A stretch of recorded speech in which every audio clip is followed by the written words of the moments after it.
Video பார்க்குற அனைவருக்கும் வணக்கம். இந்த ஆடு வந்து நாட்டாடு, ஒரு 7 பேட்ச் போட்ட ஆடு.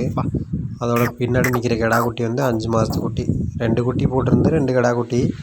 ஒரு 2 மாதத்துக்கு முன்னாடியே ஒரு குட்டி நம்ம ரிலேஷன் வீட்டுக்கு கிடாக்கு வெட்டது கொடுத்தாச்சு. இந்த குட்டி இப்போ தான் ஒரு 10 நாளாக பால் குடிக்காமல் இருக்குது. நாட்டாடுமே நல்ல லைனேஜாக வளர்த்தோம்னா வந்து குட்டிங்க வந்து சீக்கிரமே பெருத்துரும். ஆட்டுக்கு கொஞ்சம் வந்து சோளம் இந்த மாதிரி கொஞ்சம் வச்சு பவுடர் பண்ணணும். சும்மா கடம்பிக்க வச்சுருந்தோம்னா குட்டி பெருக்காது. இது 5 மாதத்து குட்டி தான். ஆடு திருப்பியுமே போகிற 2 மாதத்துக்கு 2 மாதத்துக்கு மேலே சினையாக இருக்கும். நாட்டாட்டுலேயும் வந்து கட்டையான ஆடு தான். ஆனால் நல்லா குட்டி 2 குட்டி போட்டுச்சு. அதுக்கு முன்னாடி 3 குட்டியும் போடும், 2 குட்டியும் போடும், மாற்றி மாற்றி போடும். குட்டி ஆனால் நல்லா வளர்ந்துருக்கு. ஆட்டை பெருசாக இருக்குது. ஒரு 13 கிலோ கறி வரும். குட்டி இப்போ விற்றோம்னாலும் ஒரு 10 ரூபாய்க்கு மேலேயே போகும். ஆடு வந்து 7 பேட்ச் போட்டுருச்சு. ஆனால் இன்னுமே வெள்ளாடை பொறுத்தவரையிலையும் வந்து வயசுங்கிறது கிடையாது. ஏஜ் ஆக ஆக ஆடு வந்து குட்டிகள் அதிகமாக போடும்.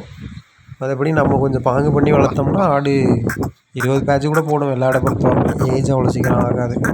ஆனால் ஆடு வந்து நம்ம கவனிப்பு இருக்கணும். கடமைக்கு வளர்த்தோம்னா ஆடு வந்து வளராது, குட்டியும் பெருக்காது.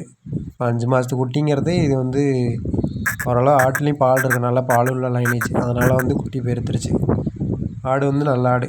கிடா குட்டியுமே இப்போ விற்கிற ஸ்டேஜில் தான் இருக்குது. நம்ம இன்னும் கொடுக்கல, ஆனால் கொடுக்குற ஸ்டேஜில் இருக்குது. ஆடு ஆனால் வளர்த்தா இது மாதிரி நல்ல ஆடாக நாட்டாடு வளர்க்கணும்.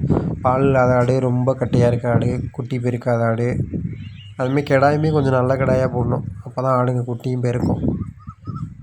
இப்போ இந்த ஆடு வந்து கொடியாடு. இந்த ஆடு வந்து கொஞ்சம் ஷார்ட்ஸில் கூட போட்டிருப்போம். செம்பரி ஆடெல்லாம் முட்டுதுன்னு சொல்லிட்டு நம்ம ஒரு 17 ரூபாய்க்கு இந்த ஆட்டை கொடுத்துட்டோம். இது போன தடவை 2 கிடா குட்டி போட்டிருந்துச்சு.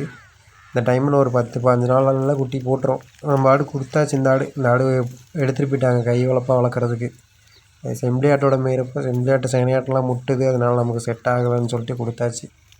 இந்த ஆடு கொஞ்சம் எப்படி சொல்கிறது, மற்றபடி ஆடு நல்ல ஆடு, கொடியாடு. அந்த செவலையாடு நாட்டாடு, இது கொடியாடு. இது ஆடு நல்ல ஆடு தான். ஆனால் 6 பல்லுக்கு ஒரு ஆள் தான். ஆடை முட்டுது, அதனால் கொடுத்துட்டோம்.